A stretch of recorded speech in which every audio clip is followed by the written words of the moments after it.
इस तरह के हैं, लेकिन वो बहुत रेयर हैं, हुँ। इसलिए सबको घबराना नहीं चाहिए। यानी डॉक्टर सेठ आप ये कह रहे हैं कि जिन बच्चों को अगर थोड़ी भी दिक्कत है, चाहे दिल की बीमारी से जूझ रहे हों, फेफड़े की अगर किसी बीमारी से जूझ रहे हैं, तो उनको ज़्यादा खतरा हो सकता है कोरोना का।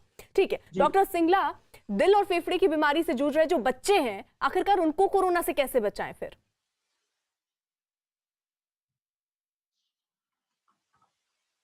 डॉक्टर सिंगला से फिर से कनेक्ट करने की कोशिश करूंगी। डॉक्टर सेठ, मेरा सवाल यही आपसे कि आखिरकार इस तरीके की जो बीमारी से जूझ रहे बच्चे हैं, उनको कोरोना से कैसे बचाया जा सकता है?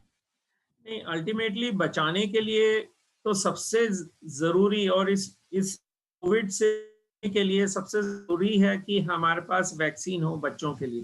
हम्म। जब वैक्सीन होगी और बच्चों को वैक्सीन मिलेगी तभी वो बचेंगे। हम्म। लेकिन उस उस उस जब हमारे पास नहीं है, आजकल के टाइम्स में अगर बच्चे 3 साल से बड़े हैं तो उनको मास्क, घर से बाहर ना जाएँ, स्कूल में तो वैसे भी नहीं जा रहे हैं बच्चे, हैंड सैनिटाइज़ेशन और सोशल डिस्टेंसिंग, ये सारी चीज़ें उन्हें करनी पड़ेंगी और पेरेंट्स को बच्चों का सबसे बड़ा अच्छा दोस्त बनना पड़ेगा। हम्म। क्योंकि बच्चे जो हैं generally they enjoy play, meeting other children, going to school, ये सारी चीज़ें ना होने की वजह से बच्चे बड़े चिड़चिड़े हो रहे हैं। हम्म। उन्हें उनके अंदर psychosomatic mental health emotional issues होते जा रहे हैं। हम्म। बच्चे कई मैंने देखा है छोटे वैसे हो गए, पेरेंट्स की बात नहीं सुनते हैं।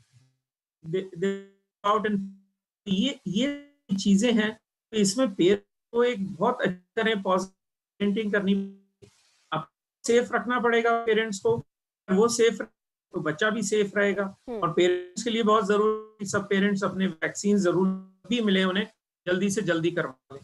ठीक है।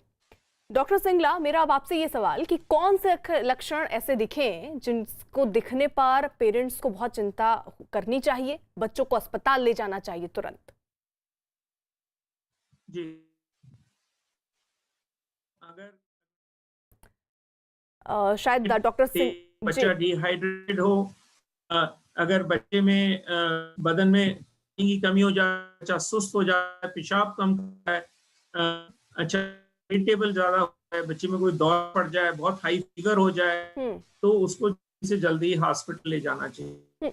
डॉक्टर, मेरा एक और छोटा सा इसमें सवाल है, क्योंकि देखिए लोग जो हैं वो तो अपनी इम्यूनिटी बढ़ा रहे हैं, क्योंकि हमने यही एक शब्द सुना है कोरोना टाइम में कि आपको अपनी इम्यूनिटी बढ़ानी है और ये अगर तंदुरुस्त रहा तो आप भी तंदुरुस्त रहेंगे।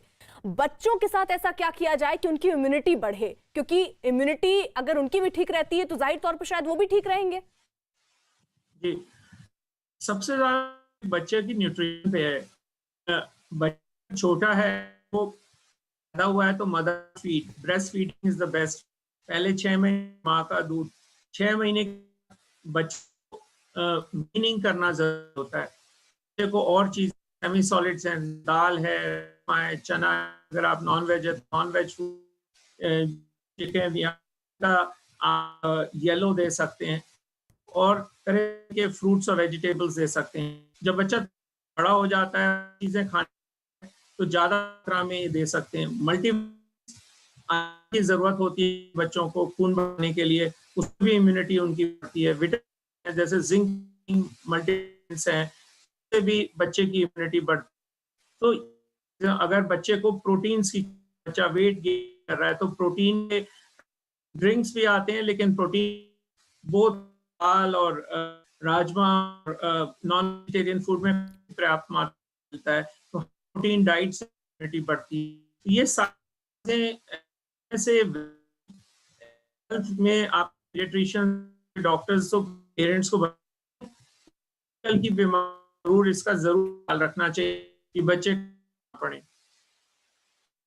डॉक्टर सेठ, आपकी आवाज़ तो देखिए बहुत क्लियर नहीं आई। हम लोग फिर से कोशिश कर रहे हैं कि सही से आपकी आवाज़ आ पाए उस वो करने की, लेकिन जो बात आपने कही वो बहुत ज़रूरी है कि बच्चों को पर्याप्त मात्रा में सारे विटामिन मिले, प्रोटीन मिले, इसका ख्याल माँ बाप को रखना होगा।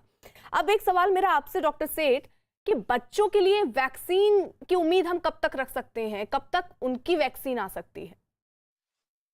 देखिए, वैक्सीनेशंस की तो ट्रायल शुरू हुई हैं, तो 3 से 4 महीने लगेंगे, थोड़ा सा डिजिटलाइज होता है, तो अगर इन्हें भी लेके इस ईयर के जानी चाहिए। और जो बाहर देशों में 2 वैक्सीन हैं, जो वैक्सीन फाइजर और मॉडर्ना, बाहर की कंट्रीज में जहाँ वो है बच्चों के लिए, जो 10 से 15 साल के बच्चों के लिए ये ठीक, माफ कीजिए डॉक्टर सेठ, मैं आपको रोक रही हूँ क्योंकि आपकी आवाज जो है वो बहुत ठीक से नहीं आ रही है। एक बार फिर से उसको ठीक कराने की कोशिश हम कर रहे हैं।